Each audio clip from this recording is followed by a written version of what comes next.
بسم اللہ الرحمن الرحیم۔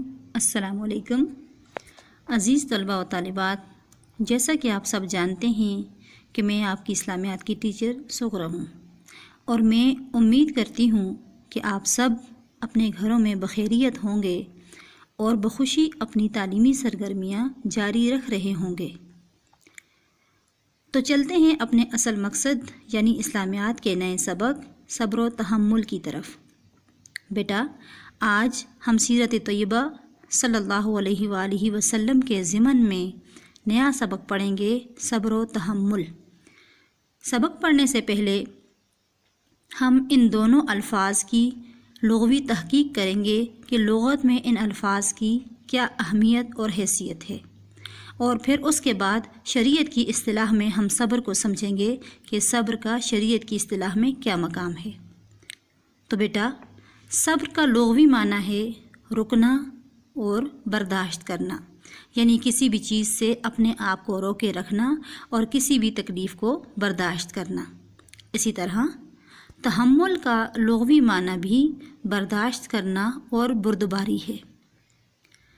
شریعت کی اصطلاح میں صبر کی تعریف کو سمجھنے کے لیے ہمیں صبر کی اقسام کو سمجھنا ہوگا۔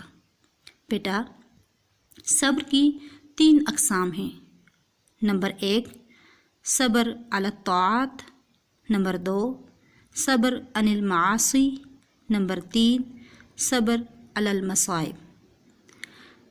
صبر علی الطاعات جیسے کہ لکھا ہوا آپ کو اس کا معنی نظر آ رہا ہے، اطاعت پر صبر۔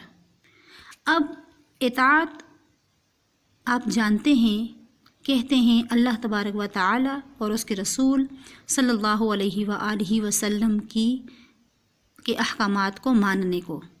تو اب یہاں سوال یہ پیدا ہوتا ہے کہ نبی اکرم صلی اللہ علیہ وآلہ وسلم کے احکامات اور اللہ تبارک و تعالی کے احکامات کو ماننا صبر کیسے ہوگا؟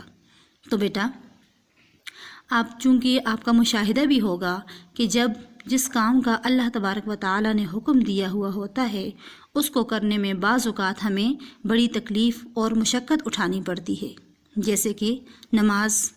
بعض اوقات سردیوں کے موسم میں نماز پڑھنے کے لیے ٹھنڈے پانی سے وضو بنانا، بستر کو چھوڑنا، اس کے لیے بڑی ہمت، حوصلے اور صبر کا مظاہرہ کرنا پڑتا ہے۔ دوسری مثال اس کی دیکھ لیجئے، جیسے روزہ۔ اب روزے کو رکھنے کے لیے اللہ تعالیٰ کی اطاعت کرنے کے لیے اپنے نفس کو مارنا۔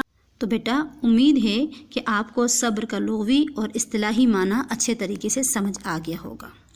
اب ہم چلتے ہیں صبر کے صلہ کی طرف، کہ جب انسان کوئی کام کرتا ہے تو وہ اس کام کا صلہ مانگتا ہے، اس کام پر کوئی نہ کوئی انعام مانگتا ہے۔ تو اب ہم یہ دیکھیں گے کہ جب انسان صبر کرتا ہے تو اس صبر پر اللہ تبارک و تعالیٰ اسے کیا انعام دیتے ہیں۔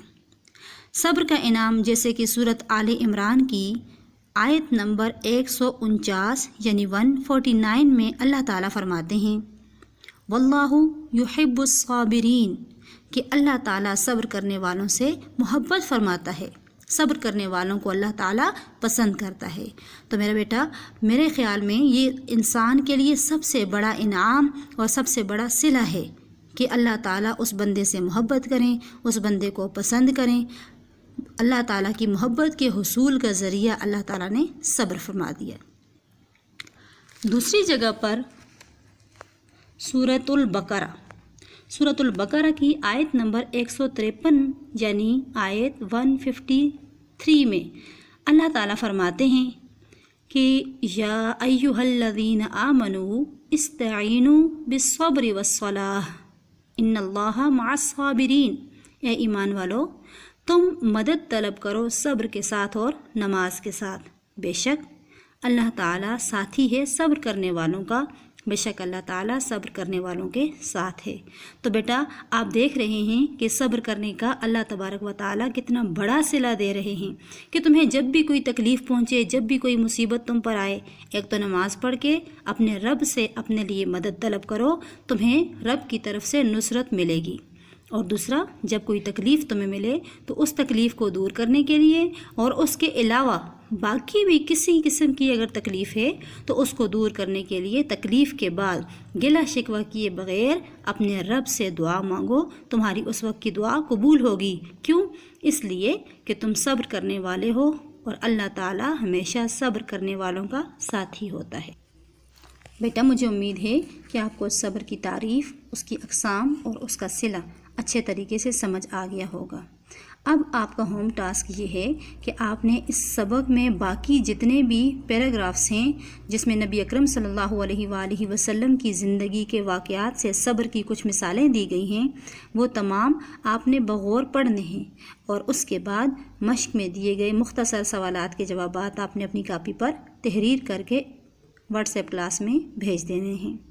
اور دوسرا کام یہ ہے بیٹا کہ اس سبق میں موجود 3 آیات ہیں جن میں صبر کی تلقین کی گئی ہے۔ آپ نے ان تینوں آیات کے ترجمے کو زبانی یاد کرنا ہے اور اسے گروپ میں نہیں بھیجنا، آپ نے صرف اس کو یاد کر دینا ہے۔ اللہ تعالیٰ آپ سب کا حامی و ناصر ہو، اور اللہ تعالیٰ آپ کو اپنی حفظ و امان میں رکھے۔ وآخر دعوانا ان الحمد للہ رب العالمین۔